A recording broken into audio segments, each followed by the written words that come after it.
Developing the Leader Within podcast, leading beyond limits. Welcome back, everyone. If you haven't subscribed, please do so right now, as it will help us get our show to others and help us get to our next milestone. Today, I'm excited to be speaking to Daniel Intorella. Daniel is the owner of Fuel and Fortitude LLC. He is an executive fitness coach and leads high-performing executives to make substantial gains in their fitness and health journey. Daniel, welcome to the show. Thank you, Enrique. It's so good to meet you, and thanks for that intro. I'm going to be using that for the future.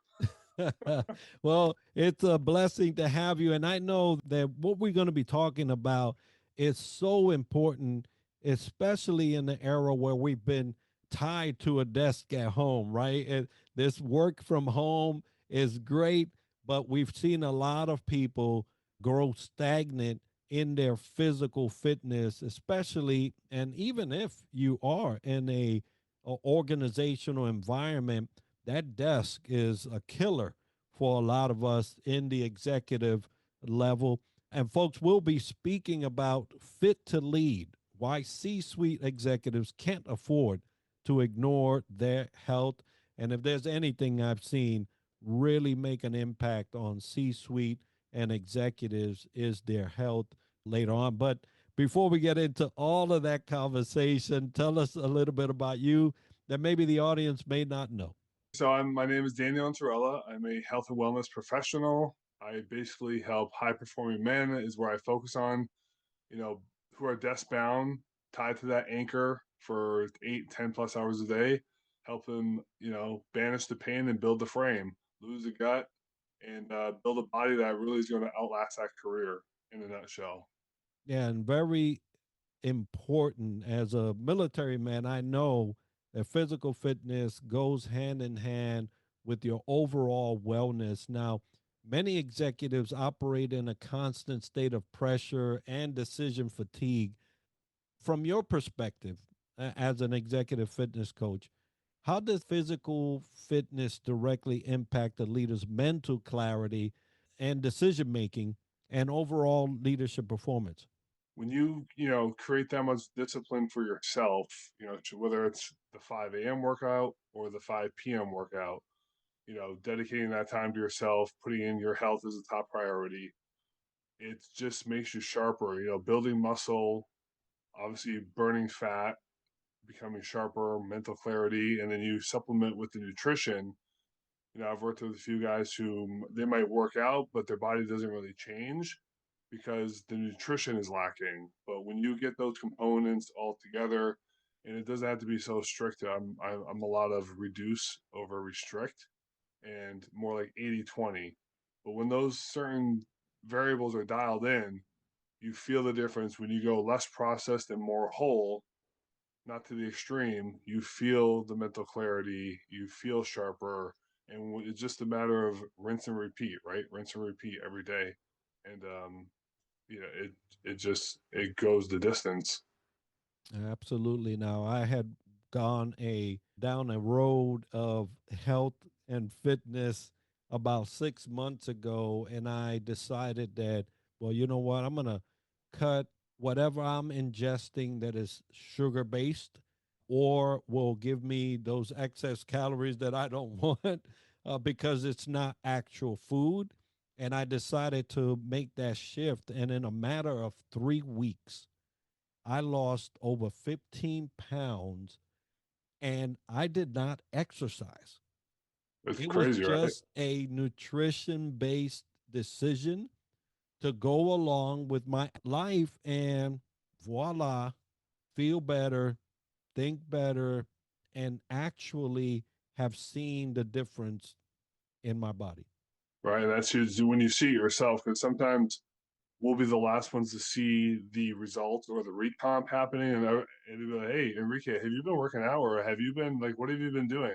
Like other people will see it first before we do in the mirror, and then a lot of people get hung up on either the scale weight or like things not changing in the mirror. But like I said, it's all those other variables: energy levels, sustained, clothes are fitting differently, Breathing is better, sleeping is better, mental clarity. All the things that we hear are actually are true. Now, C-suite leaders often say they simply don't have time for fitness, and I've heard this many a times from executives and people who are at the top of their game. What are Right. the biggest misconceptions executives have about staying strong, lean, and healthy while leading demanding organizations? It's funny. I laugh every time I laugh and I cringe when I hear that statement or that question because it's so true, right? Like I've been guilty of myself. I don't have time, but it really wasn't for working out. But when I hear that, I have to actually flip it and be like, well, if you were stood in front of a mirror, and would you say, I don't love myself? So it's not about. It's almost like reframing the selfish because I've worked with enough high performers that have families, wives, kids, run multi-million-dollar businesses, and they feel selfish. Like how can they physically, if they're doing this, something over here is not getting done. When in the case is, if you're going to put 20, 30 minutes into your physical health, a lot more of this will get done and it'll be sustained even longer down the road. Um, so it's what I was here when I don't have time. You actually do. You have to just 30,000 square foot zoom out is what I do, and I create bookends.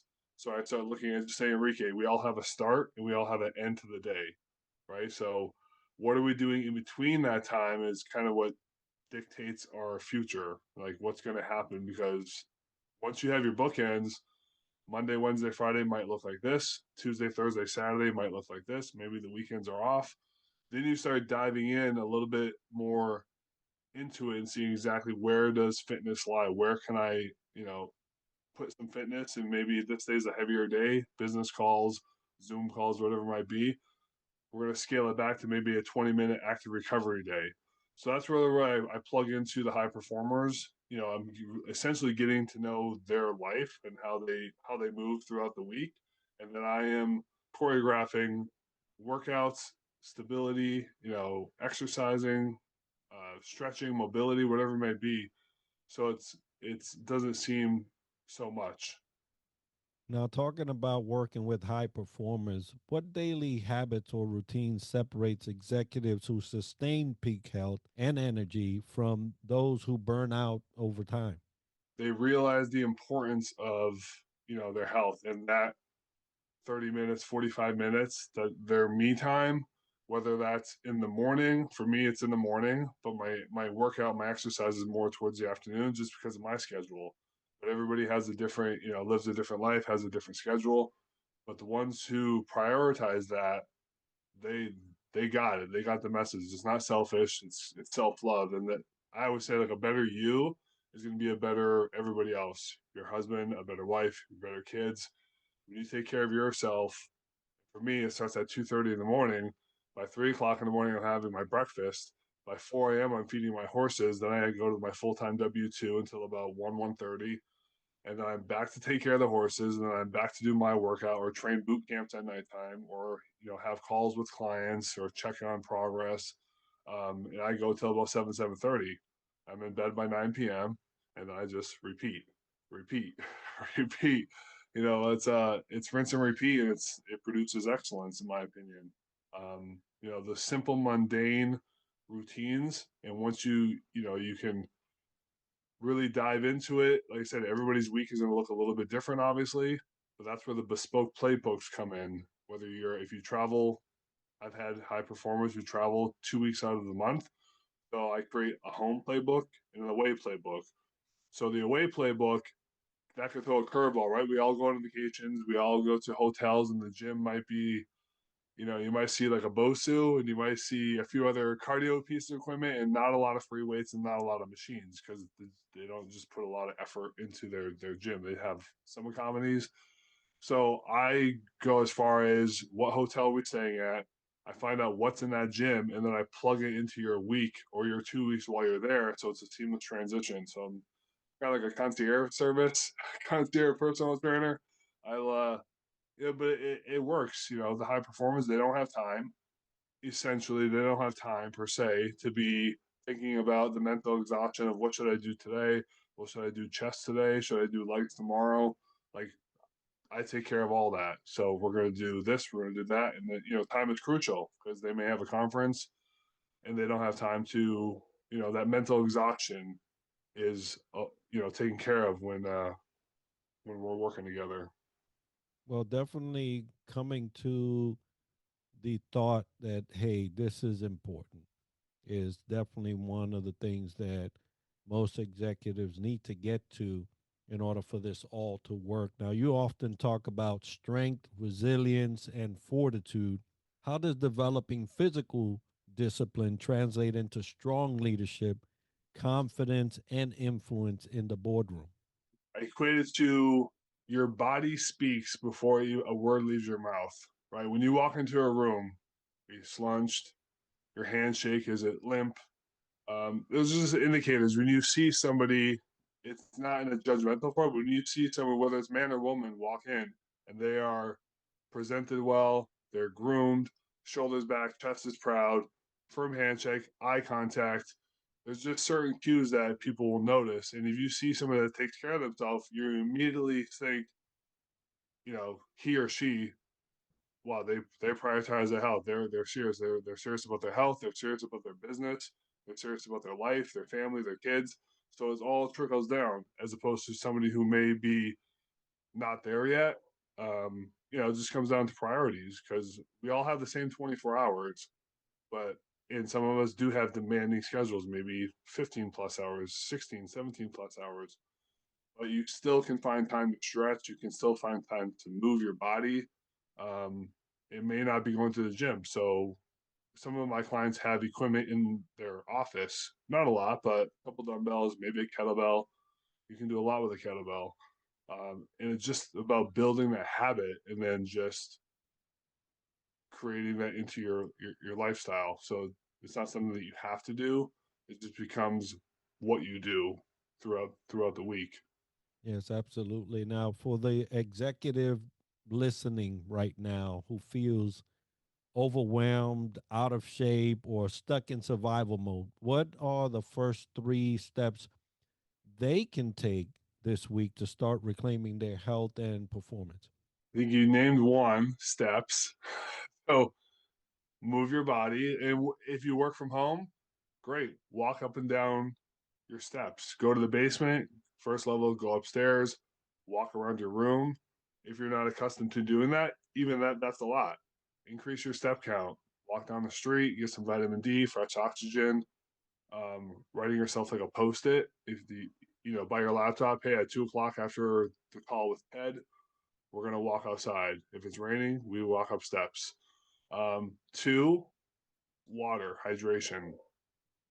Water is super important, especially as you're sitting there. Think about when you're sleeping, you're basically dehydrating. So first thing in the morning, a couple wins to start the day. As soon as I wake, I water, breath work, stretch, and then I have my breakfast. Those are my 5 wins. By 3 a.m., I've already accomplished 5 things. So it's just building momentum through the day. So steps, water, crucial right there. And then, like I said, even if you can't get to the gym, stretching. So steps, water, stretching, learning how your body moves in space to a degree um, is important. And stretching, like I said, it's the secret sauce to joint strength and muscle elasticity. Especially as we age, sitting at a desk all day, see a lot of this, a lot of this. So stretching, and it can be 5 minutes a day. It doesn't have to be. I think people's perception of either exercise or stretching is that it has to be like I don't have 30 minutes to stretch. Like if it's intentional, it can be 5 7 minutes, um, and it does wonders, especially for desk bound professional. That's where I focus a lot of my strength training around mobility and stabilization because being at the desk, sitting is the new smoking. I don't know if you've heard that, Enrique, but sitting is the new smoking. Yeah, it's so sad, but a lot of the work that is required of folks nowadays have been chair bound. And if you are working from home, you're still doing that. And there are things that you can do to navigate that complexity of that physical challenge, right? Whether you can get to a gym or not. You could do chair exercises. You could do all kinds of things that right there in that space you can take advantage of. Now, what do you have coming up, and where can the viewer or the listener follow or support you? So right now, I recently just joined a community of lawyer dads through LinkedIn called Dad Esque. I'm one of the trusted provider. I'm in the trusted provider network. So they have a network built, to have somebody in health and wellness, they have a CFP, somebody in legal. So that's just in the last week or two. That's pretty new. Of course, I'm on LinkedIn, Facebook, Instagram, my website, fuelandfortitude.com. And yeah, see, I'm kind of expanding. Outstanding. Well, folks, we'll have all those links as part of the video and the show notes so that you can get a hold of Dan and support him in his endeavor. Maybe hire him as your executive fitness coach, which would be good to have that steady reminder. All those, bespoke, out of cycle kind of playbooks for your clients. It's always good. Folks, today's episode is sponsored by the Global Trends Magazine, The Outlier Project, Bone Frog Coffee, Castle and Compass Adventures, Ascend Meditations, Chop AI, Boomcaster, and Superpass. And if you've enjoyed this episode and learned something interesting about the topic covered today, make sure to like, share, and subscribe, and let us know by leaving a comment. Tune in next week for another episode where we dissect leadership from another angle. And as we like to end the show, success to you.